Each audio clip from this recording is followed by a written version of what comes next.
আমি ছোটবেলা থেকেই স্বাধীনতার মানে খুঁজেছি।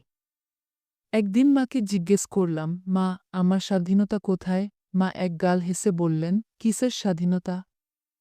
এখন তো বাবার কথায় চলতে হয়, বিয়ের পর স্বামীর সঙ্গে যা ইচ্ছে তাই করতে পারবি। তখন যা খুশি করিস, তখনই আসল স্বাধীনতা। মায়ের কথাগুলো বিশ্বাস করেছিলাম। সত্যিই কি বিয়ের পর আমি স্বাধীন হব? অপেক্ষায় থাকলাম সেই স্বাধীনতার।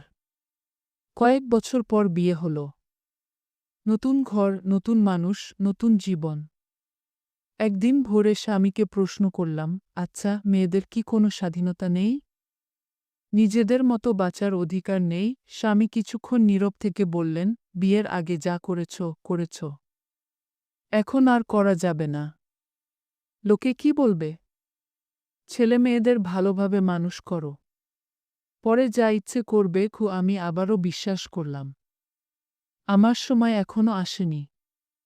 অপেক্ষা করতে হবে। সন্তানদের বড় করলাম, সংসার গুছিয়ে রাখলাম, নিজের শখ, ইচ্ছে, ভালোবাসা সব কিছু গোপন করে রাখলাম। আজ আমার ছেলে ২০ বছরে পা দিল। আমি তার দিকে তাকিয়ে বললাম, বাবা, মায়েদের স্বাধীনতা কোথায়? বলতে পারিস? ছেলে গম্ভীর মুখে তাকিয়ে হাসল। বলল, এখন কি আর সেই বয়স আছে যা ইচ্ছে তাই করার? অনেক কিছুই তো করেছ জীবনে, এবার আমাদের মতো করে চলার চেষ্টা করো। আমি আর কিছু বলতে পারলাম না। শুধু বুঝলাম, মেয়েদের আসলে কোনো স্বাধীনতা হয় না, তাদের নিজের কোনো ঘর হয় না।